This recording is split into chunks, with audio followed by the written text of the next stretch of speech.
വന്നിട്ടുണ്ട് ഗൈസ് വന്ന്.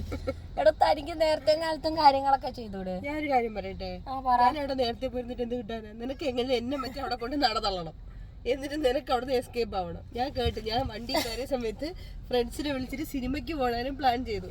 അപ്പൊ എന്നെ അവിടെ നേരത്തെ കൊണ്ടങ്ങിടണം. എന്റെ വ്യാജേനെ പറയും 2 മണിക്കൂർ മുന്നേ കറക്റ്റ് ഫ്ലൈറ്റ് കിട്ടാൻ വേണ്ടിട്ട് അവിടെ ആക്കിയിരുന്നു. പിന്നെ 2 മണിക്കൂർ മുന്നെങ്കിലും എത്തണ്ടേ? ശരിക്കും 3 മണിക്കൂറാണ് അവര് പറയാം. എന്റെ കൂടെ പറഞ്ഞ ആൾക്കാർ വീട്ടിൽ പല്ലിയേക്കണതേ ഉള്ളൂ. എന്നെ രാവിലെ ഉറപ്പണിപ്പിച്ച്. അല്ലെങ്കിൽ എനിക്കിത് കേൾക്കണം, ഞാൻ ഇത് അനുഭവിക്കണം. ഡ്രസ് കൊള്ളാലോ. ഡ്രസ് ഞാൻ റസ്മിന് വാങ്ങിക്കൊടുത്തതാ, പക്ഷെ റസ്മിനെ കൊടുത്തില്ല, ഞാൻ തന്നെ എടുത്തു. തരാടി, ഞാൻ ചോദിച്ചു തരാം. എനിക്ക് ഇഷ്ടപ്പെട്ട ഡ്രസ്സാണ്. ഞാൻ വേറൊരു കാര്യം, ഇത് എനിക്ക് തന്നതിന് ശേഷം ഇഷ്ടം പോലെ പറഞ്ഞു, വായിത്തോനൊക്കെ വിളിച്ചു പറഞ്ഞു, ഇതിനകത്ത് ചീത്തയാക്കാൻ പാടില്ല, അഴുക്കാക്കാൻ പാടില്ല, കഴുകി വാഷ് ചെയ്ത് പെർഫ്യൂം അടിച്ച് അയൺ ചെയ്ത് കൊടുക്കണമെന്ന് പറഞ്ഞു. ബൈ അപ്സര, ദുബായിലൊക്കെ പോയിട്ട് വരൂ, വന്നിട്ട് കാണാം. ബൈ. ഞാൻ രക്ഷപ്പെട്ടു.